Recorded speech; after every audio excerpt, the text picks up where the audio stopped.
Minos, rey de Creta, no quería que abandonara la isla el arquitecto Dédalo, aquel que construyó el laberinto para poder capturar al Minotauro, y fue retenido junto a su hijo Ícaro dentro de la propia isla de Creta, teniendo el rey el control de agua y de tierra.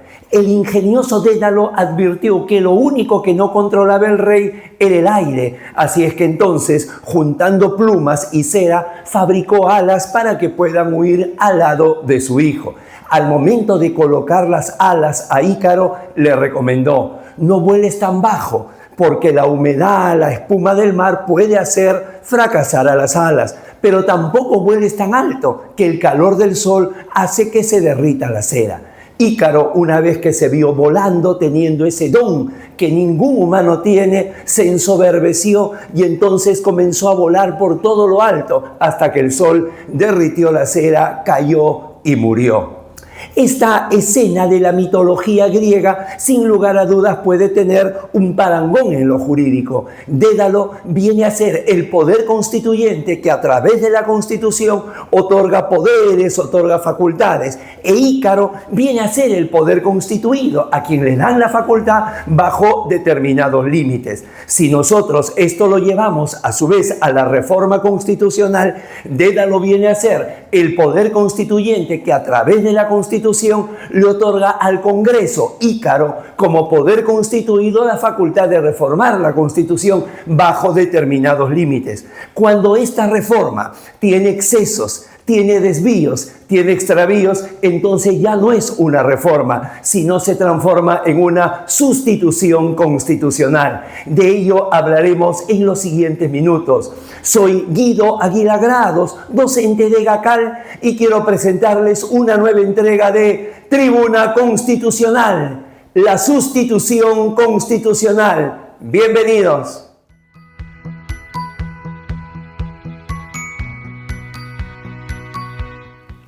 Como hemos podido apreciar en la introducción, la sustitución constitucional viene a ser un desvío de la reforma. Por lo tanto, para el tratamiento de esta figura constitucional vamos a considerar 5 puntos. El primero, el punto de partida tiene que ser la reforma constitucional. Y sobre la reforma constitucional podemos decir 3 cosas. Número 1, es un acto que lo realiza el poder constituido, es decir, el poder constituyente originario delega en la Constitución un poder constituyente derivado para que tenga la facultad de la reforma, para que pueda hacer ese ayornamiento, esa puesta al día. Generalmente es el Congreso e incluso muchas veces la ciudadanía que tiene que aprobarlo por referéndum.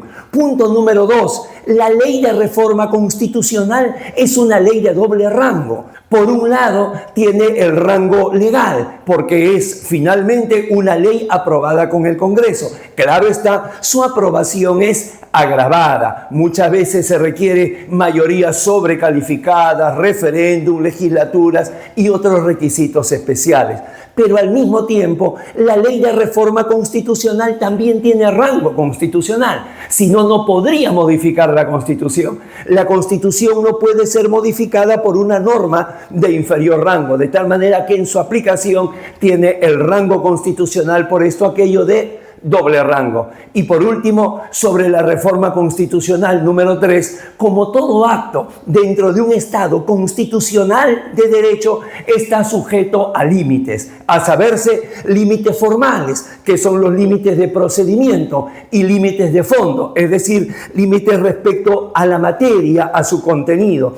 Estos límites materiales a su vez pueden ser expresos. Hay algunas constituciones que señalan las denominadas cláusulas pétreas, es decir, cuestiones dentro de la Constitución que tienen que permanecer intocadas. Y en otros casos, como en el caso latinoamericano, los límites materiales son absolutamente tácitos. No se dice nada, pero se entiende que se tiene que mantener la denominada identidad constitucional.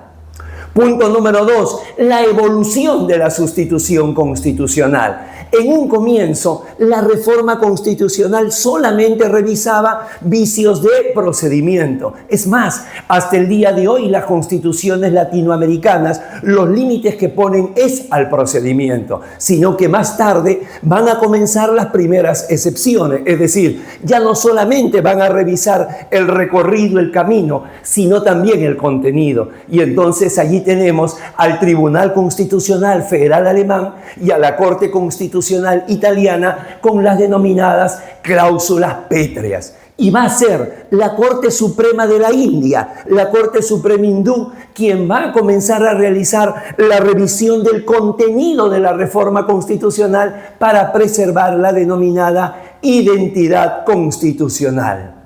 Número 3, las condiciones, es decir, esta advertencia de que se produce una sustitución constitucional disfrazada de reforma constitucional tiene que tener dos cosas que son importantes. Primero, hay que advertir cuál es esa magnitud y trascendencia. Y en segundo lugar, el juez constitucional debe tener una determinada metodología. No es solamente un criterio o un parecer. Entonces, analicemos. Respecto a la magnitud y la trascendencia, no es necesario que se dé una sustitución de todos los artículos de la Constitución, sino que la parte modificada sea de tal magnitud y trascendencia que no sea una modificación parcial, sino una sustitución de la Constitución.